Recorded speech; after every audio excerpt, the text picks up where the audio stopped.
In this video, we are going to talk about conflicts. There is a lot of negativity about the idea of having conflicts, and avoiding conflict is a really successful strategy many people use.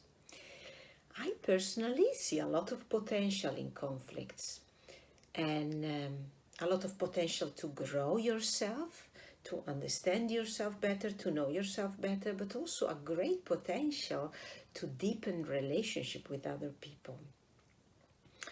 So my name is Lara Briozzo. I work as a coach, as a therapist, and as a meditation teacher, and I'm going to share some insight about how to handle conflict differently, how to go about conflict in a different way so that you can deepen relationship, get to know yourself and the other person much better, and literally becoming creative with what is possible coming out of a conflict. Conflict is simply a tension between two parties. When two parties have conflicting interests, so interests that cannot be harmonized, and it doesn't come naturally, or if it's not within the possibility of the parties to easily find a compromise, a solution, then we have a conflict. Sometimes we overlook conflict. We don't realize where we actually experience conflict because we want to avoid it. Sometimes we avoid admitting that something is really bothering us. I personally had that this week. I realized in meditation that something I thought didn't bother me was bothering me a lot. And when I realized that, just even realizing, things started happening. And I've managed to feel what I really needed and go about it in a different way, and I am happy to say that as of today it is solved. So I'll walk you through later a few of the most common example of parties we can be in conflict with. But before going there, I wanted to say something more about what literally happens when we experience a conflict. We normally experience the conflict with the other party. Let's say I am a really hard-working person and I am in a situation, in a project with someone else, and I start to feel really uncomfortable because someone else is not living up to their part of the deal. And I feel like he's lazy, I'm hard-working, it's not okay.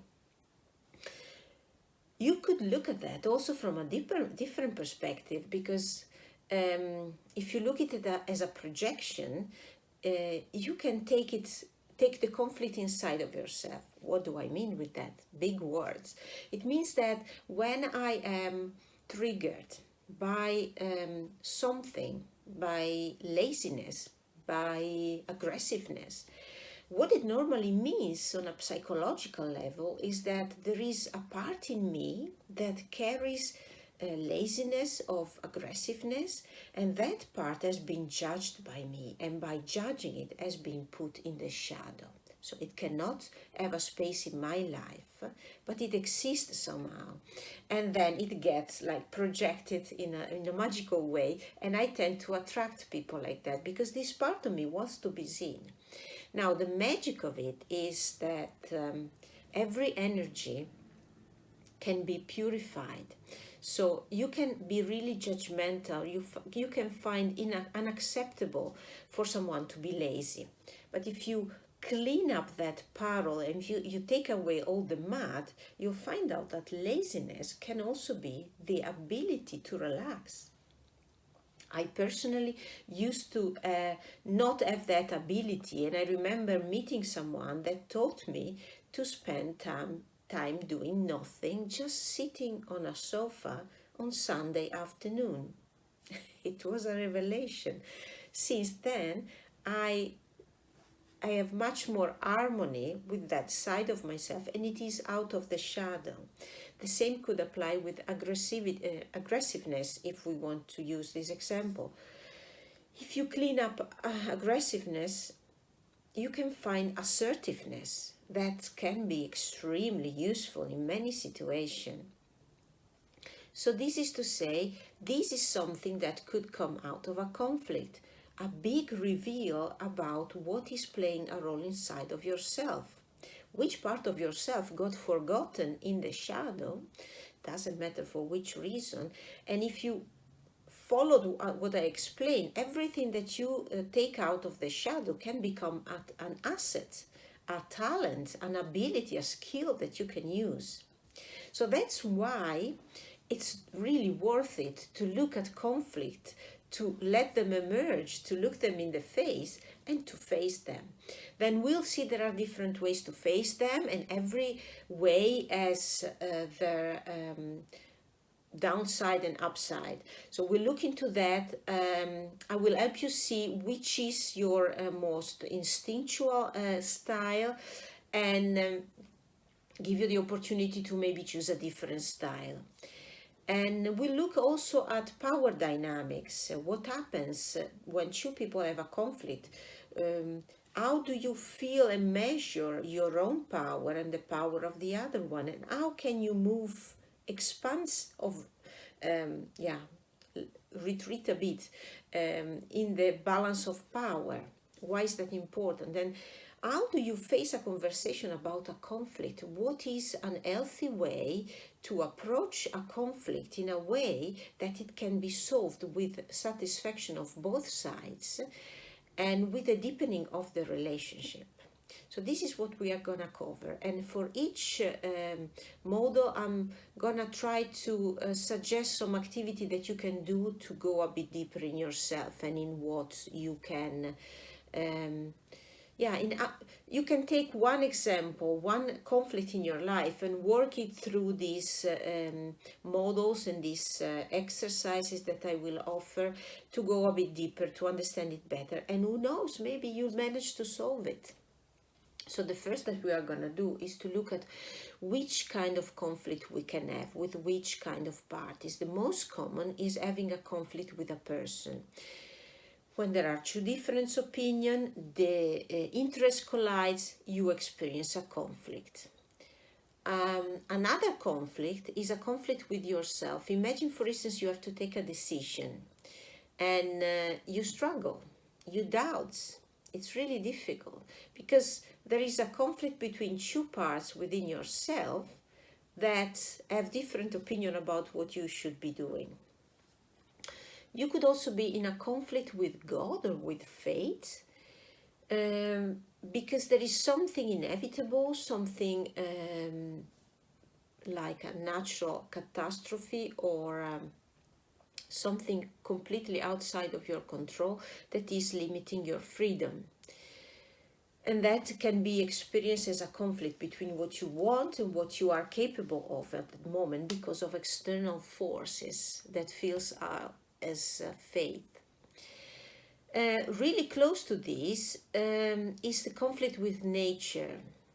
When you are challenged in your survival because of natural events, that can be both being in a situation where there is a natural disaster that influences the way you survive, but it can also be sickness. And you can be in a conflict because your desired outcome, what you need, cannot be easily met by the situation. Another really common conflict is with society. When in society there is a movement that is not compatible with your principle, with your need, you can experience a conflict with society. It can also, conflict with society can also have to do with conflict with different stream of religious belief, racial groups. There's a lot, when there is something moving in society where you feel caught between what you need and what is happening, then you have a conflict with society. There is also the conflict with the unknown. When you have, for instance, physical symptoms that cannot be clarified in any ways, nor medical, nor other way, you are in a conflict with the unknown. There is a situation that you cannot solve, that you cannot change, and you do not know what you are up against with. The last one I want to mention is the conflict with technology. When we are forced to a technological change that challenges us in our comfort zone. Imagine when the internet was created and a number of things became necessary to do in internet, forms to be filled in, internet banking. For the one of us old enough to remember how life was before this, that was a big one. Or when we moved from the normal phone to the first to the mobile phone and then to the smartphones, all changes where you are pushed out of your comfort zone, and depending on how difficult it is to go through the learning process and to go back inside your comfort zone, you can really experience a conflict there. So the first things that I would like to ask you is to look which of these impacts your life the most.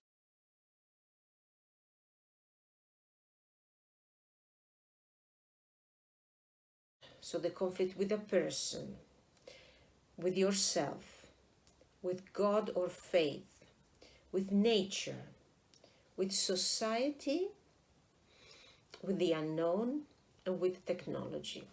When you look at your life and you in general you see where do I struggle the most, usually you can get some information about yourself, about which kind of conflicts do you easily get into, and how so, what's making it you can ask yourself what makes it so easy for me to fall in this kind of conflict and not in other. And you can notice at the same way which are the conflict I've never been or hardly ever been in. What are the things that I can accept more easily? And you can look for both sides, why I get in conflict with these and why I don't get in conflict with these. And you can get a bit of an identikit. Which kind of conflict person are you? You can also look the conflict that scares you the most. With which party of the mention do you are you most afraid to end up in a conflict with? And when you, if you are looking at person, conflict with a person, you can be also specific and notice if there is one or a group of person where you are mostly scared of. Now, the second thing I would like to discuss is the kind what makes a conflict arise. There are mainly three reasons why a conflict arises, and that's the limited resources, needs that are not met, and a difference in values. So when resources are limited, we are talking, for instance, mainly about time, money, and property. When there's not enough time or not enough money to do something, two parties can really easily get in conflict. When there is something about a property that is disputed, that is really like blowing on a fire and creating a conflict. When needs are not met, you can think about mental needs, physical needs, emotional needs, or spiritual needs. And sometimes we are not aware that there is one need that is not met. We just find ourselves triggered in a conflict. But it's always worth checking, what's my need here? Is there something, is there a need that is not met or that is challenged in this situation? When we are talking about difference in values, we are talking mainly about what we expect other to do, to feel, and to think. And when we experience a difference between how we see things and how other people see things, the example of the hardworking getting triggered by the less hardworking person can be an example here. If the hardworking person has values that have to do with working hard no matter what, the other person may have values more related to, staying by yourself and connected with yourself. And if you don't manage to work that hard, keep that into account.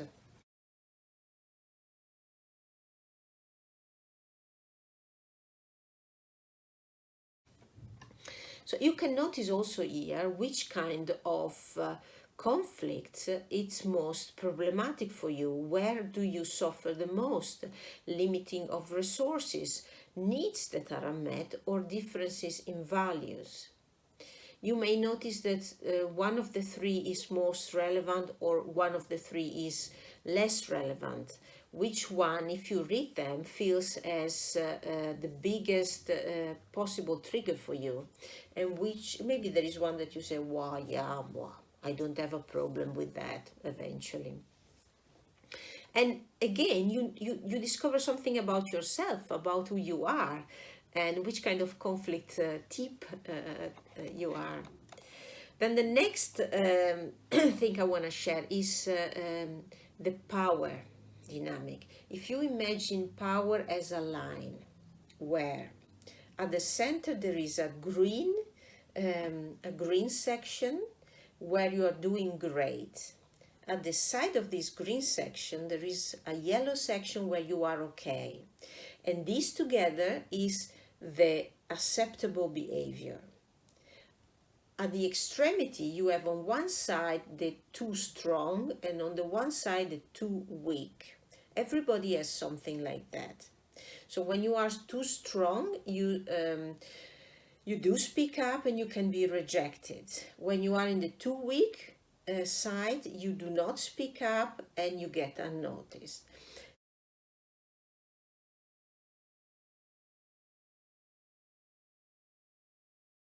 Everybody has a range like this, but how big are each of the 5 portions can differ enormously. And especially when we are in contact with another person, we each have our range. And if your range if the range of the other has a really expanded power, has a really expanded acceptable behavior, your maybe as a reaction, as a polarization, be much smaller. So when you enter in a conflict, it's important to see how this range are for both parties, especially for yourself, I would say. What is your perception? Because this is, of course, not something in stone. This is a perception. How do you perceive your behavior? How do you perceive your power and your freedom of behavior?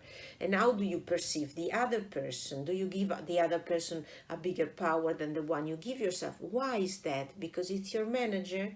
Or the other way around? Is that even if there is a difference, hierarchical difference, it is really it can deliver a lot of information to question and to ask, literally ask a question to yourself about why it is how it is.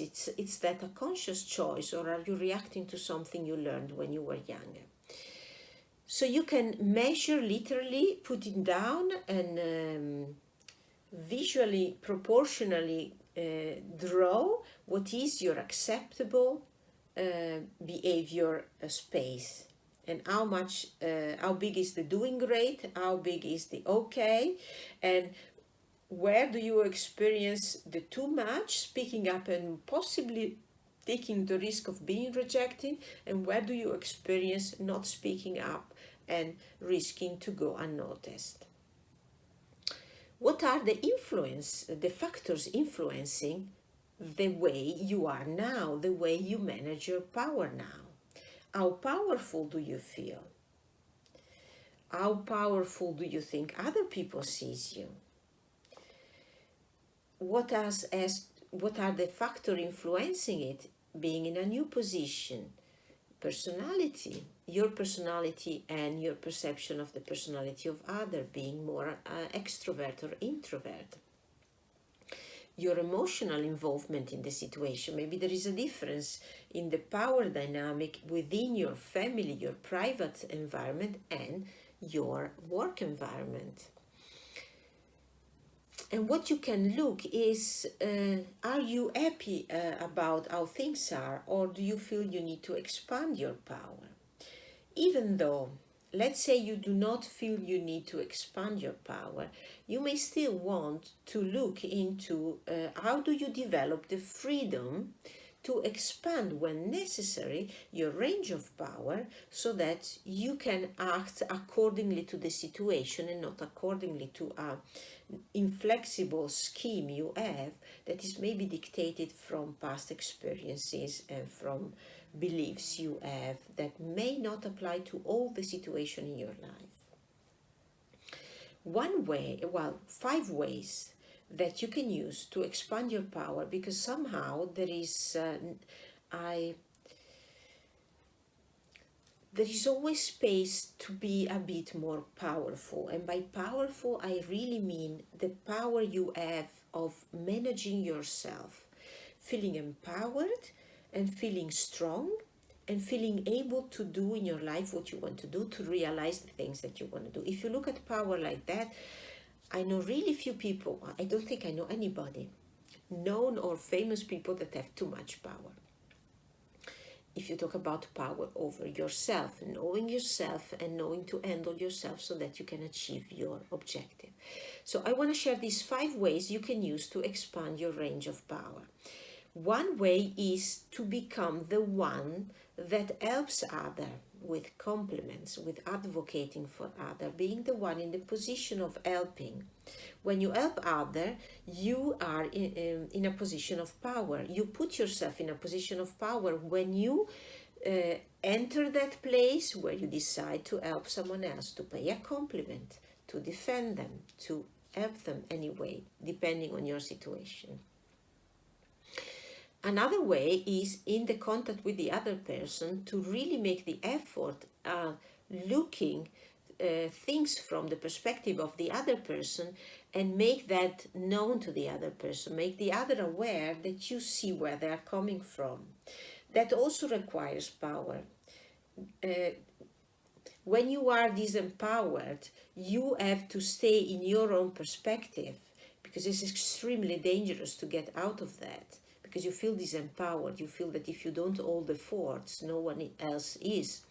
But when you do it to put yourself in the shoes of another, you do it from a place of love and appreciation, and you're actually, almost without realizing, putting yourself in a really empowered place where you show empathy for the other. And by doing that, you empower yourself, you expand your range of power. Another really important thing that is also related, because there is a kind of a falling down effect. The next way you can expand your power is by showing flexibility. Flexibility not in the sense of being a pleaser, but in the sense of showing that you understand the situation and you are prepared to a certain extent to be flexible and to meet the other person halfway. That makes you likable, flexible, and it's also a bit helping other and being putting yourself in someone else's shoes. These all will help you get to the 4th point, that is creating good relationship, create good network, having allies, having people that support you, because you are the one starting supporting them, being an ally for them. The last one is becoming an expert. When we do not have power, we tend to feel that we never know enough, that we always need to rely to others. But if we look at ourselves really carefully, we all have a passion and interest, something where we are a specialist. And if we find a way to milk that somehow, we can become a specialist and a reference point for that. And that can help building up in personal power of self-confidence. Can you imagine how would you approach differently a conflict when you have grown your personal power in this way, that are really compassionate, loving and honest in the creation of deeper contact with other people? So you enlarge your power, but you make yourself also much more suitable for a really effective negotiation when it comes to a conflict.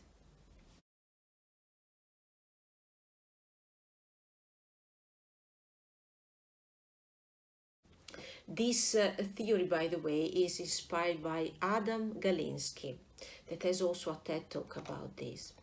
Now, what I would like to look now is at the approaches. There are 5 approaches to conflict. The most known are the first 3, fight, flight, or freeze. And then there is compromise and there is embrace. For each one, we are going to look at what's the behavior that you show in that with that strategy. What do you feel? What do you think? And what's the outcome that you get out of that approach? The idea is that you discover which approach you normally have, and you may have more than one. You may react really different to conflict with your children and conflict with your loved ones and conflict at work and conflict with people maybe you do sport or voluntary work with. But it's just to find out which strategy do you use in each possibly in every situation. Or maybe you find out that you have one dominant that you mainly use. So when you fight, when you are in a conflict and you choose to react by fighting, you react aggressively, you feel anger, frustration, vulnerability, and fear. You think that you're right and the other person is wrong, and you are holding on to that. While the outcome is none of the 2 parties get what they want, the relationship is compromised. And the conflict escalates. When you flight from a conflict, you walk away and avoid confrontation. You feel disconnection, fear, distance, and distress. You think that you do not want to get into a conflict. It can only end badly, and this shouldn't happen. This is not your fault. The outcome is disempowerment. There is a false sense of control. None of the party gets what they want. When you freeze in a conflict, when you use the strategy of freeze, your reaction is stay silent, agree with what other people say. You feel preoccupation, fear, disconnection, and the need to conceal. You think, I cannot handle conflict. I'm terrified. Just stay calm and camouflage is going to be okay. The outcome is again disempowerment and again a false sense of control. Both parties for the 3rd time don't get what they want. The 4th strategy is compromise.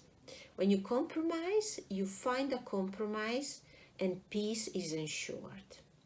What you feel is the need to keep the peace. You are happy, you feel happy with what you have obtained, and you are disappointed with what you had to give up to compromise. You're thinking, maybe I could have obtained more, but you are also thinking that you are happy because you avoided conflict. The outcome is partial disempowerment and partial control of the situation. Both parties, for the 4th time, do not get entirely what they want. So you see that compromise is a development. It's has a bit of a better outcome, is a bit of a more mature way to approach conflict. But there is a 5th one, and that's embrace.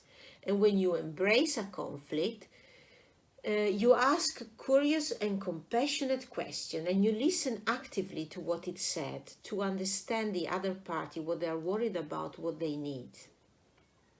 What you feel is compassion, inner strength, self-esteem, and personal leadership. What you're thinking is that I'm curious what the other needs, and I'm worried about what the other needs and is worried about. I accept that I cannot change how the other feels, and I'm prepared to be myself vulnerable about what I feel and what I need. The result is empowerment, because you empower yourself by becoming the one listening, becoming the one asking questions, becoming the one that wants to see the other and their needs, and creating in this way a situation where you can also put on the table what you need. There is connection as an outcome, because by allowing the other to show what the needs and worries are, you connect, you show interest. There is effective communication. When you communicate at this level, where you are honestly open and listening for what the other needs and is worried about, there is effective communication. And the conflict is resolved. It goes without saying that this last would be the ideal situation. It also goes without saying that it's not as easy as it sounds.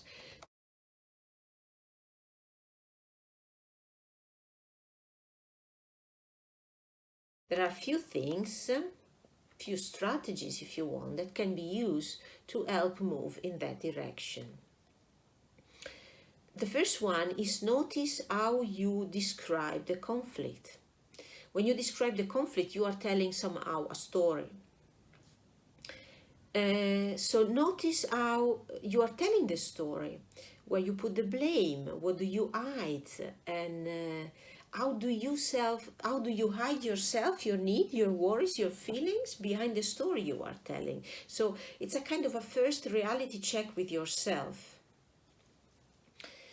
And discover for yourself what happens inside of you. What is the trigger?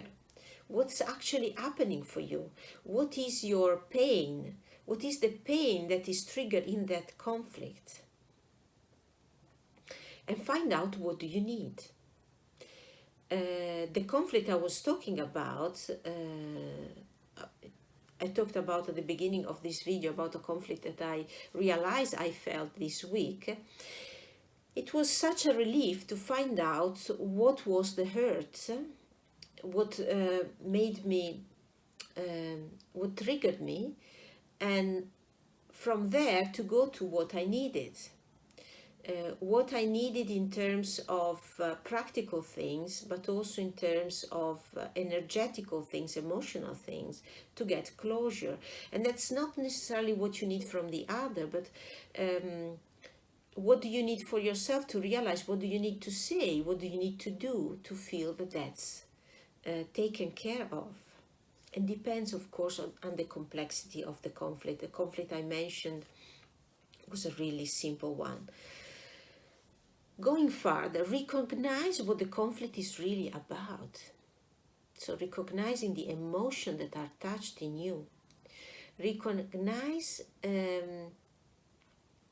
when you get stuck, not blaming the other. When you are judging and blaming the other, you are not watching at what is actually the trigger, the emotional trigger for you. So take responsibility for what triggers you, and be willing to let yourself be seen. Be accountable for your emotion, your needs, and your choices. Ask a question that help understand. Listen actively to the answer with an open heart, and express yourself with vulnerability and accountability. Accept what you cannot control and let go. That is different from compromise. Compromise is where you still try to keep control by giving away a bit of the control to be able to keep another. There are things you simply cannot control, or things that you realize are not as important. When both parties can be open in how they express their needs, feelings and choices, and listening actively, then you can also let go. You find things that you can let go of. But it's also important to set boundaries and ground rules for respect and for trust, because of course sometimes you find yourself in a conflict with a party that is not prepared to do what we just talked about, that is not prepared to engage in this kind of communication. Then you can still use the listening, and you can still make yourself safe and communicate in a way that is safe for you, what you need and what you feel. But of course, it's really important to set boundaries, ground rules, and to ensure that you are safe, that there is trust and respect.